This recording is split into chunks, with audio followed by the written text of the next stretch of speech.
बिस्मिल्लाहिर्रहमानिर्रहीम अस्सलामुअलैकुम। अल्हम्दुलिल्लाह पिछले 6 महीने से हकीकत टीवी चैनल से आपको जो इनसाइड इंटेलिजेंस मालूमात, जो रिपोर्ट हकीकत टीवी ने फराहम की, आज आपको वही तमाम रिपोर्ट्स इंडिया के इंटेलिजेंस एजेंसियों ने जो बनाकर पेश किया, एग्जैक्टली वही है जो आप पिछले 6 महीने से देखते आ रहे हैं हकीकत टीवी चैनल पर। आपको उनके मुज़ाकरात, उनके मामलात, वहाँ क्या डिस्कशन होती थी, इंडियन मीडिया क्या करता था, असल मामलात वहाँ क्या होते थे, वो हकीकत टीवी आपको बताता था कि किस तरह मालूमात अंदर से निकल कर आते और बाद में पता चलता यही है।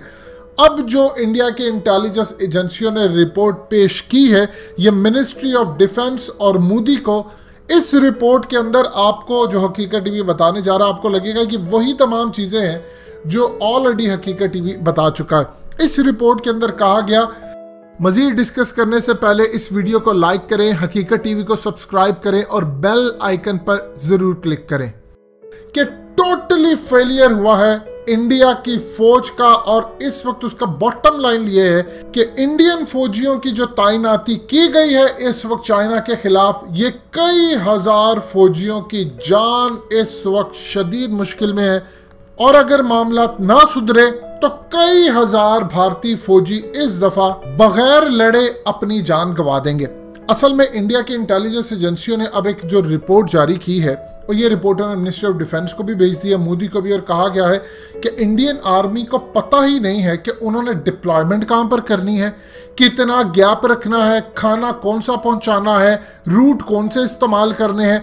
उन्होंने गर्म इलाकों से उठाकर फौजी ठंडे इलाकों में भिजवा दी। यानी आप देखें, अगर एक फौजी 45 डिग्री के अंदर पिछले 2-3 साल से किसी भी जगह पर ड्यूटी दे रहा है, आप उसको उठाकर -40 के अंदर ले जाएंगे, उसको इदराक ही नहीं है। आप उसको जितनी मर्जी चीज़ें दे दो, उसकी बॉडी आदी ही नहीं है इस चीज़ की। मिसाल के तौर पर बहुत सारे पाकिस्तानी यूरोप जाते हैं और यूरोप जाकर वो बहुत ज़्यादा, आप अगर उनको देखेंगे तो वो जैकेट्स और ये तमाम अपने आप को कवर करते हैं, क्योंकि यूरोप की जो ठंड है वो पाकिस्तान का मुकाबला तो नहीं कर सकती, लेकिन with the passage of time आप देखते रहेंगे कि वो इतनी ज़्यादा ठंड उसके वो आदी हो जाते हैं। अगर वो पाकिस्तान आएंगे तो फिर इनको ये ठंड, कुछ भी ठंड नहीं लगती।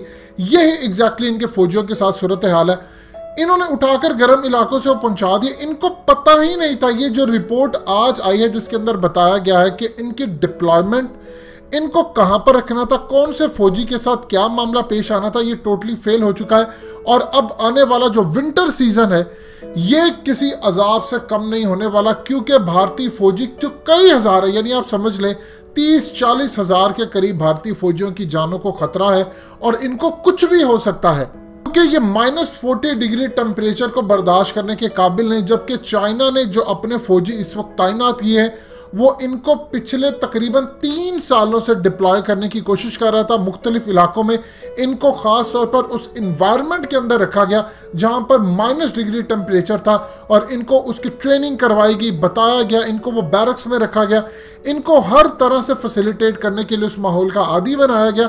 अब चाइना चूंकि तैयार है, उसने हथियार भी ऐसे रखे कि वो एक तोदा गिराएगा तो तकरीबन नीचे 1500-2000 भारतीय फौजी उस तोदे के नीचे दबकर मारे जाएंगे, क्योंकि इस वक्त इंडिया की फौज ने अलाउ कर दिया कि अगर चाइनीज आपको मारने हैं तो आप इनको गोलियां मार दें। अब इंडिया के लिए प्रॉब्लम क्या खड़ी हो गई है, इस इंटेलिजेंस रिपोर्ट में बताया गया ना इनके प्रॉपर सप्लाई रूट है। देखिए, असल इशू ये है, इनके साथ हुआ यूं है कि इनको पता ही नहीं था चाइना करने क्या जा रहा है। कुछ इंटेलिजेंस रिपोर्ट आगे आई, वो आगे नहीं दी गई क्योंकि उनकी फौज के अंदर डिवीजन है। बिपिन रावत से करते हैं सारे शदीद नफरत। अब आप ये देखें, इस वक्त अजीत डोवल, बिपिन रावत, उनके आर्मी चीफ किससे मुलाकातें कर रहे हैं, अब्दुल्ला से मुलाकातें हो रही हैं उनके लोगों से। वो एक ही उनका फोकस उसी वक्त का खड़ा है कि अफगान तालिबान इक़्तिदार में ना जाए। इतना वो डरे हुए हैं गज़वा हिंद से, इतना डरे हैं, सारा फोकस उन्होंने बनाया है पाकिस्तान के लिए और पर्चे के अंदर उनके पास आ गया है चाइना। यानी एग्जैक्टली आप एक किताब पढ़कर जाते हैं और आपको क्वेश्चंस आ जाते हैं दूसरी किताब से और आप कहते हैं ये तो मैंने पढ़ा ही नहीं था। यही इनके साथ सूरत हाल हुई है।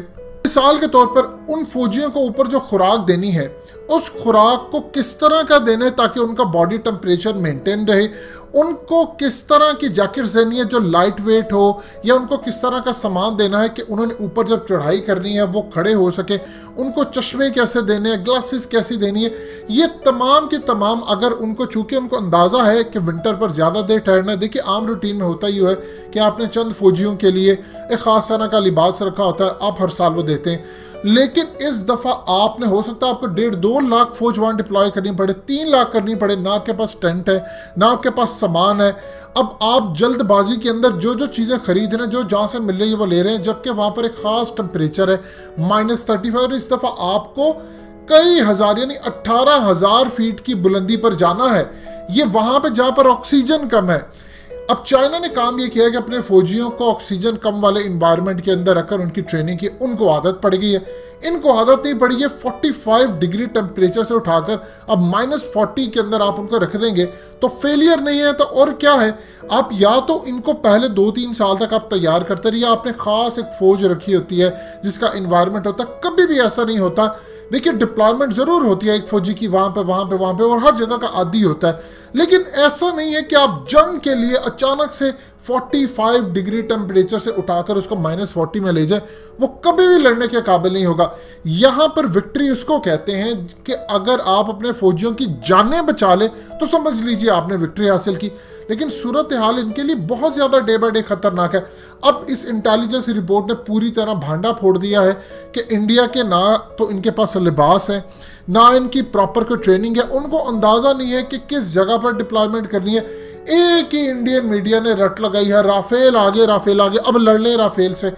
ये राफेल की तो औकात ये है कि अगर उन्होंने एक इलेक्ट्रोमैग्नेटिक पल्स वेपन अपना इस्तेमाल कर लिया तो ये राफेल का स्विच ऑफ कर दिया और कंट्रोल टावर से इसका राब्ता मुनक़ता कर दिया। और दूसरी बात यह है कि इन बर्फानी इलाके में राफेल काम नहीं करते, इनमें रशिया के तैयारे काम करते हैं। इंडिया ने अपनी कौम को बनाया है बेवकूफ़। अब आप देख ले इंटेलिजेंस रिपोर्ट आ रही है, ये करते रहे, हमने घुटनों पर चाइना को लाकर खड़ा किया। अब सर्दियों के अंदर अगर आपके 25-30 हज़ार, यानी मिसाल ले लें 2, 3, 4, 5, 10 हज़ार फौजी आपके वैसे ही जानों से हाथ धो पड़े बगैर लड़े, तो चाइना ने तो वो काम कर लिया जो उनके सांजू ने कहा था कि the art of fighting is without fighting, आपको लड़े बगैर जीतना है। और ये काम इस दफ़ा चाइना ने विक्ट्री हासिल कर लिया। अब इसका जिम्मेदार कौन होगा, याद रखिएगा, अगर 25, 30, 40 हज़ार फौजियों की ज़िंदगी दाव पर लगती है। अब आम रूटीन में अगर देखिए फौजी मरना शुरू हो जाते हैं तो उनके अबाव अजदाद तो छोड़िए, जो सूरत हाल है उनके साथी भी दिल छोड़ देते हैं। अब सबको पता नहीं हमारी वापसी होगी या नहीं, ना इन्हें सामान दे रहे। आपको वो तेज बहादुर याद है जिसको आप पता ही नहीं है वो जिंदा है, क्या है, कहाँ पर चला गया है। उस तेज बहादुर ने कहा था कि देखिए हम पतली दाल खाते हैं और हमारे ऑफिसर अहम तरीन कढ़ाइयाँ और ये सारे खाते हैं और हमें ये पतली दाल मिलते, बताएं हम सर्वाइव कर सकते हैं। यही हाल इनके फौजियों का है।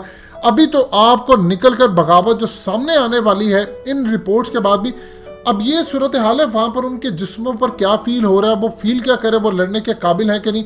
और दूसरा, चाइना को वो एक पैगाम दे सकते हैं, याद रखिए लोकल कमांड जो है वो चाइना को कह सकते हैं कि देखो हम तुमसे लड़ना नहीं चाहते, हमारी सरकार ने हमें भेजा, तुम हमें ना मारो, तुमने ये इलाके कैप्चर करने ये कर लो। इंडिया के साथ ये माजी में हो चुका है, बहुत सारी चीज़ें उनके हाथ से निकल चुकी हैं। और चाइना ने जो हालिया इन्होंने गाने चलाए, जो स्पीकर वहाँ पर चलाए, उसका मकसद ही यही था कि इनको पैगाम दिया जाए कि सरकार तुम्हें मरने के लिए भेज रही है और तुम यह जय हिंद करते चले आए हो, अपने बच्चों का सोचो, सरेंडर करो, हमारे खिलाफ ना लड़ो, हम तुम्हें कुछ नहीं कहेंगे। अब चाइना उनको पैगाम दे दिया है कि अगर तुम अपने बच्चों के पास जाना चाहते हो तो चुप करके इन इलाकों में बैठे रहो, हमें सिर्फ इलाके कैप्चर करने दो, वरना हम तुम्हें भी मारेंगे और इलाके भी लेंगे। दोस्तों, हकीकत टीवी को सब्सक्राइब करना मत भूलिए, वीडियो को लाइक करें, शेयर करें और कमेंट सेक्शन में अपनी राय का इजहार जरूर करें।